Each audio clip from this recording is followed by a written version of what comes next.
नमस्कार दोस्तों, ये पेपर है 4 मार्च 2020 को CGL टायर 1 का सेकंड शिफ्ट का है, जो 1 से 2 बजे के बीच में हुआ था।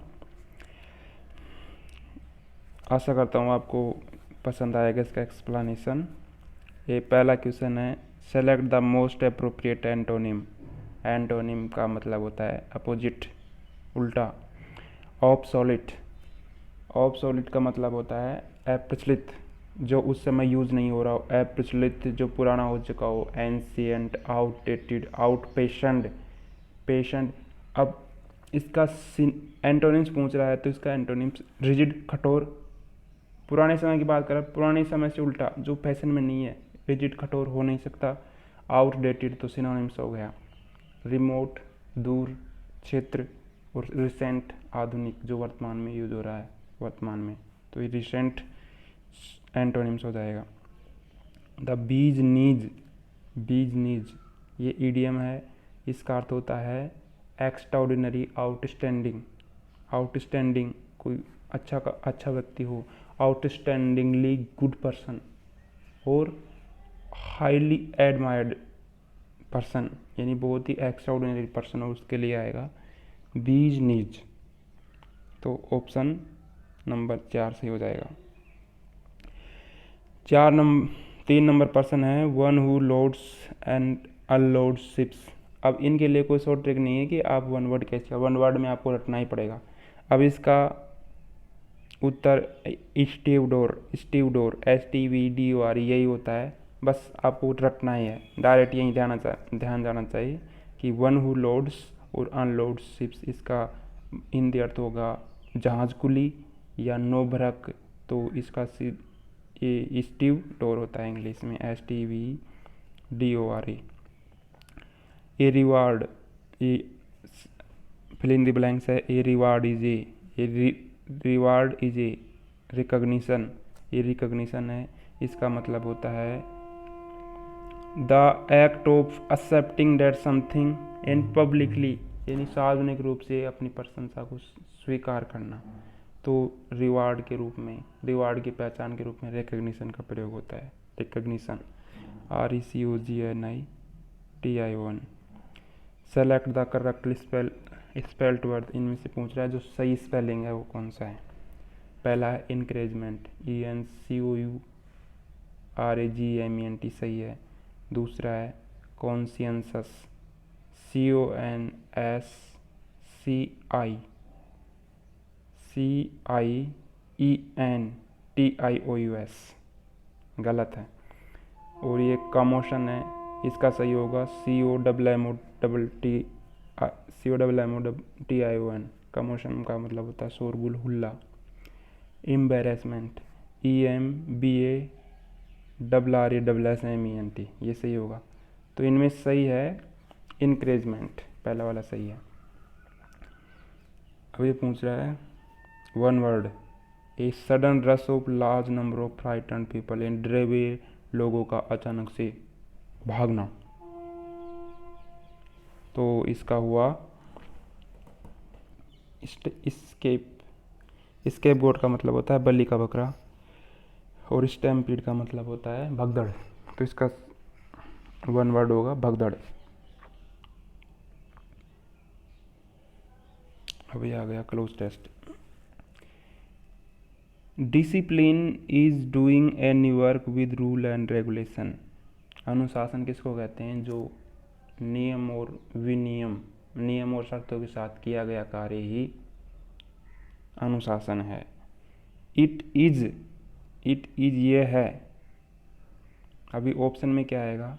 स्लोली, धीरे धीरे, गलत समझा जाता है जे धीरे धीरे नहीं, ये यूजुअली आएगा। क्योंकि इसमें क्या, इसमें पूरे क्लोज टेस्ट में देखोगे ना आप, तो इसमें प्रेजेंट टेंस का प्रयोग हो रहा है। तो प्रेजेंट टेंस में यूजुअली आता है। प्रेजेंट, सिंपल प्रेजेंट टेंस का यूज हो रहा है। इट इज़ यूजुअली मिसअंडरस्टूड, गलत समझा जाता है। ये किस में है? पेशिव वॉइस में। It is usually misunderstood has a restriction to freedom. ज़्यादातर लोग क्या समझते हैं कि अनुशासन है ना, इससे ये अपनी आज़ादी चली जाती, इससे हम अपन आज़ादी से काम नहीं कर पाते। लेकिन it makes our life organise, लेकिन ये भी सच है कि इससे हमारा जीवन बहुत ही व्यवस्थित हो जाता है अगर आप अनुशासन से काम करोगे। अब मान लीजिए आप कभी 9 बजे उठ रहे हो, कभी 7 बजे उठ रहे हो, लेकिन आप अनुशासित होकर सुबह 5 बजे उठोगे तो आपका जीवन व्यवस्थित हो जाएगा। इससे लाभ भी हैं एक तरह से। अब सोचे जाए तो केवल आज़ादी से मुक्ति नहीं है, आज़ादी का रेस्ट्रिक्शन नहीं है, इसमें और भी कई लाभ है। दूसरा वाला है डिसिप्लिन इज ए, डिसिप्लिन क्या है? डिसिप्लिन डिसएडवांटेज, दुर्गुण है, दुर्गुण तो भी नहीं सकता डिसिप्लिन। ड्रीम सपना, और कर्स अभिशाप। अब इसमें 3 से ही लगता है।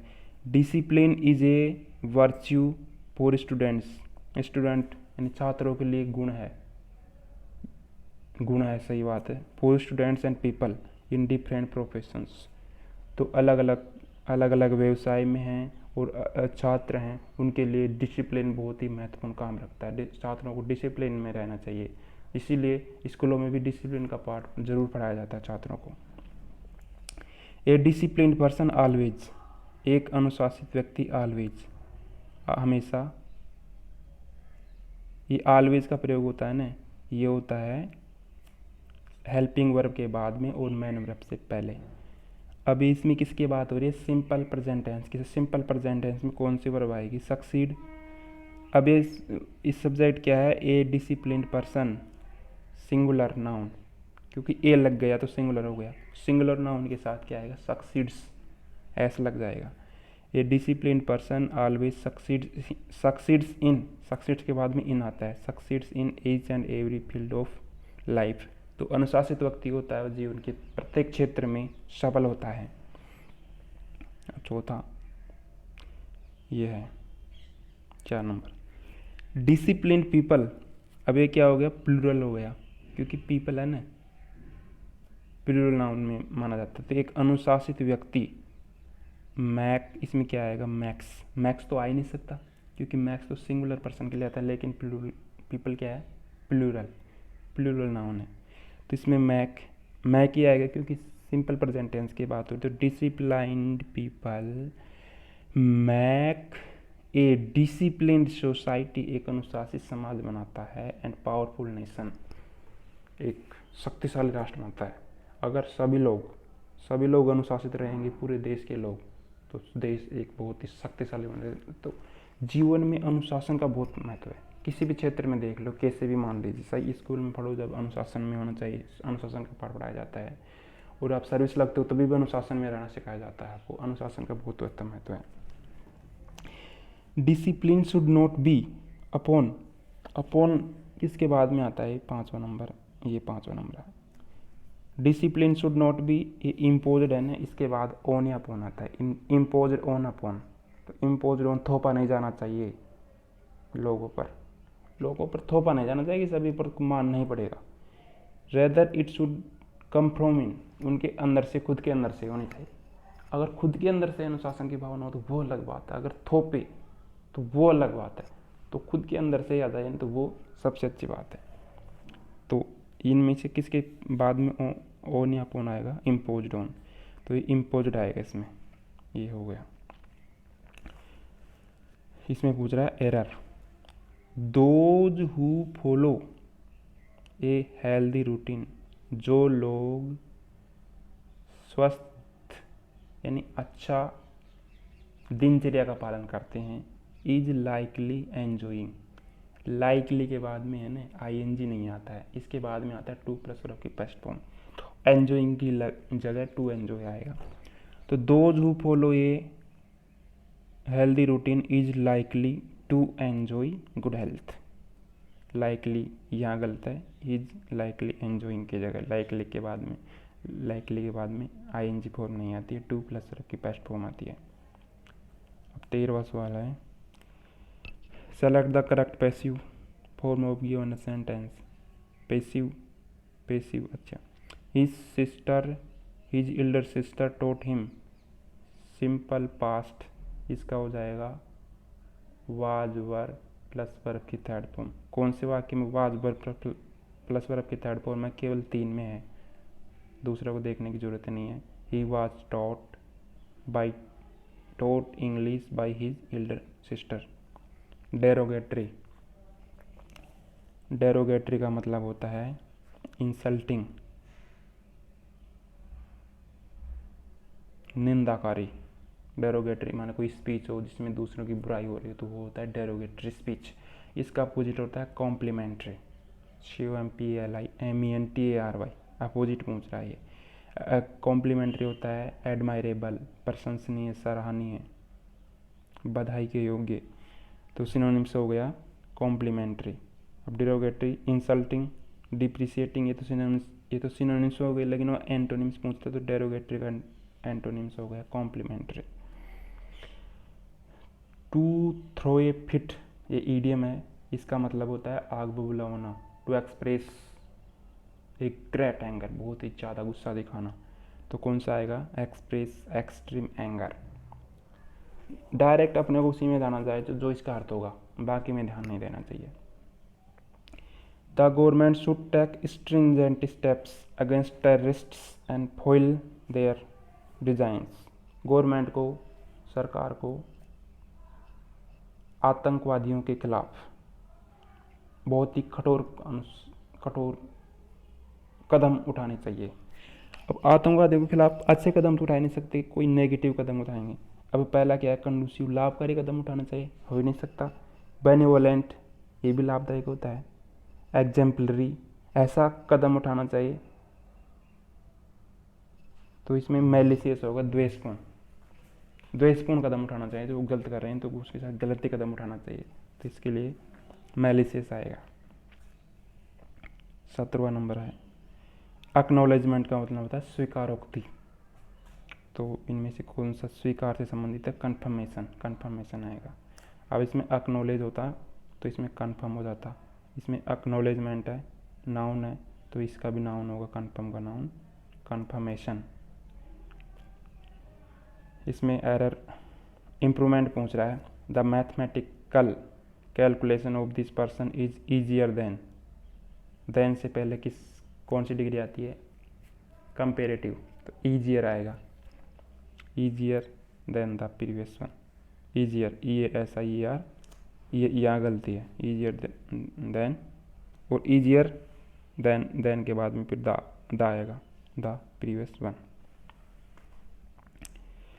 Select the most appropriate synonym of given word. Prodigal मानी होता है बहुत ही ज़्यादा खर्च करने वाला,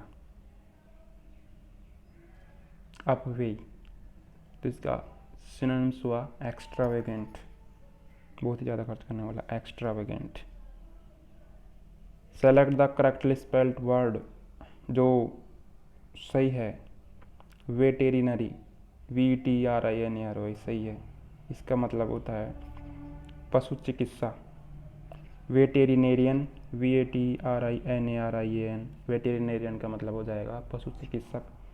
एम्प्लॉयड, ये गलत है, तो सही कैसे होगा? इसमें क्या गलती है? EMPLOYED, ये डबल ई है ना, इसमें इसी जगह एक ई आएगा। रिहर्सल, इसमें क्या गलती है? REHEA, HE के बाद में ई के बाद में ए आएगा। रिहर्सल माने होता है पूर्वाभ्यास। कोई युद्ध हो, कोई मैच हो, उससे पहले जो पहले प्रैक्टिस करते हैं वही पूर्वाभ्यास है, रिहर्सल। सेपरेबल, इसमें क्या गलती है? ई की जगह ए आएगा। SEPARABLE, सेपरेबल माने होता है अलग करने योग्य। 21वां देखते हैं। PQRS ABCD। अब इसमें मैं कैसे करता हूँ? मैं देखता हूँ कि यार कौन सा पहले नहीं आ सकता। दे कैन पुरचोज, वो इसको खरीद सकते, they can then purchase them on subsidy, वो उनको सब्सिडी पर खरीद सकते हैं। तो दो दे किसके लिए आया है, जब तक इसका पता नहीं लगेगा ना, ये पहले नहीं आ सकता। पहले उसका ढूंढो जो जिसके लिए दे आया है। इट विल, इससे क्या होगा? इम्पोर्ट टेक्नोलॉजी, इससे दूसरे देशों से टेक्नोलॉजी आएगी। तो किससे आएगी? इसमें भी कंफर्म नहीं पता हो रहा है। अब द इंडियन गवर्नमेंट, इसमें ये पहले आएगा। इस डी में क्या है? दिस, ये भी नहीं आएगा पहले, तो सी पहले आएगा। The Indian government has announced certain facilities in budget session. Budget सत्र में सरकार ने कुछ सुविधाओं की घोषणा की है। अब आगे क्या आएगा? सी के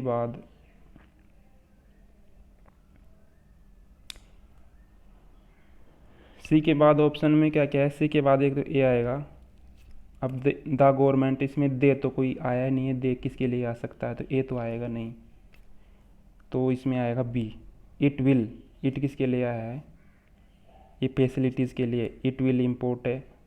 ये फैसिलिटी क्या है? ये फैसिलिटी के बारे में बता रहे कौन सी फैसिलिटी है, कौन सी फैसिलिटी मिलेंगी। It will import technology, advanced medical instrument and provide, उपलब्ध कराएंगी दैम टू एंटरप्रेन्योर, उद्यमियों के लिए मेडिकल से संबंधित उपकरण उपलब्ध करवाएंगे। फिर आएगा ए,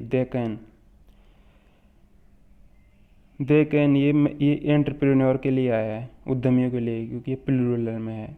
ENTREPRENUR। अब they can then purchase them on subsidies rates which additional loan facilities, इसके लिए सरकार सब्सिडी की व्यवस्था भी करेगी। तो इसमें क्या है कि दो पिक्स हो जाए ना, तो उसके बाद में अब ये सी के बाद यानी बी के बाद में ए पिक्स है, बी के बाद में ए कौन से में है? बी के बाद में ए केवल एक में है, तो इसके लिए एक आ जाएगा। अब ये 22वां नंबर, इसमें क्या है? Direct indirect. The teacher said to me, you have not submitted the assignment. इसमें हैव का हेड कौन से में हो रहा है? दूसरे और तीसरे में दोहरा नहीं है, तो ये तो कैंसिल। अब हो रहा है पहले और चौथे में। द टीचर, अब चौथे में क्या गलती है? सेड का सेड कर रखा है, लेकिन सेड का टोल्ड होता है, तो चौथा भी बाहर, दूसरा तीसरा चौथा बाहर, बचा कौन सा? पहला, सही। अब ये है given below are four jumbled sentence. इसमें आएगा दिस इज बिकॉज ऑफ, ये दिस आ गया, 10 आ गया, ये शुरू में आ नहीं सकते, एर भी शुरू में नहीं आएंगे, इट भी नहीं आएगा शुरू में, तो सी पहले आएगा। Children has well as teenagers, बच्चों के साथ साथ जो किशोर हैं, किशोर टीनेजर्स आर, अभी आर क्यों आया है? हैज़ वेल एज में जो वर्ब आती है, हेल्पिंग वर्ब, वो किसके अनुसार आती है? हैज़ वेल एज से पहले वाले सब्जेक्ट के अनुसार, तो चिल्ड्रन बहुवचन है। अगर ये चाइल्ड होता तो ये इज आता।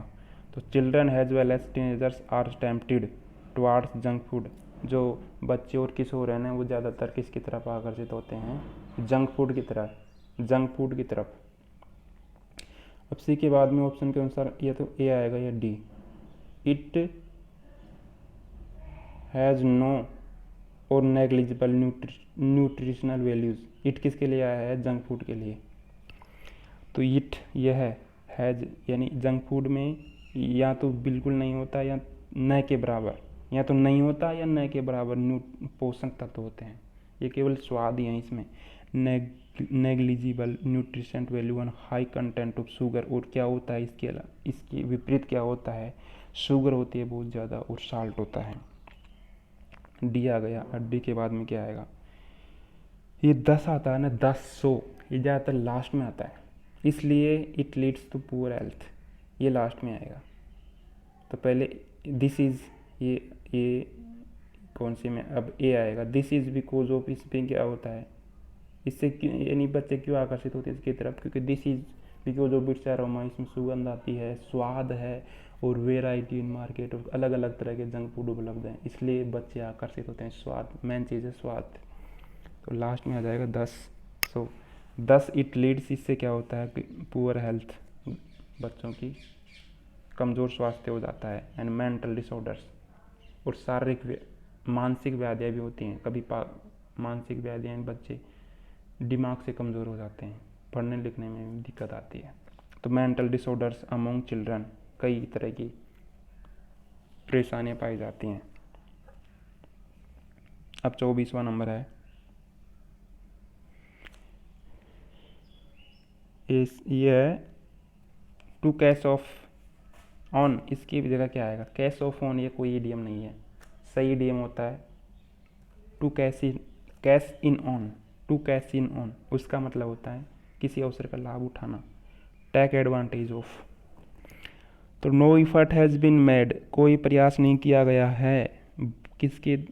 Bye the Indian cricket team to cash in on, लाभ उठाने के लिए its vibrant image in the World Cup. World Cup में वाइब्रेंट इमेज के लिए भारत को कोई प्रयास नहीं किया भारत के द्वारा कोई प्रयास नहीं किया गया है। टू कैश ऑफ ऑन की जगह आएगा टू कैश इन ऑन, ये सही है, प्रीपोजिशन ऑन की जगह इन आएगा, ये है। अब है 25वां number, when I reached the cinema hall the movie had already begun. इसमें गलती कहाँ है? जब when I reached the cinema hall, जब मैं सिनेमा हॉल में पहुंचा, the movie had already begun, सब सही लग रहा है, लेकिन अब बिगिन में देखेंगे, बिगिन हैड के बाद में वर्ब की थर्ड फॉर्म आती है, लेकिन BEGAN ये सेकंड फॉर्म है। BEGIN begin, begin, began, BEGUN आएगा, बिगिन की जगह बिगन, BEGUN आएगा, ये गलती है। तो ऑलरेडी बिगेन की जगह begun, already began, BEGUN। Head के पास में वर्ब की थर्ड फॉर्म आती है हमेशा, तो ये यहाँ सेकंड फॉर्म है, इसलिए यहाँ गलती है। आशा करता हूँ आपको ये वीडियो पसंद आएगा और आने वाले समय में मैं और अच्छा वीडियो बनाने की कोशिश करूँगा। बहुत बहुत धन्यवाद।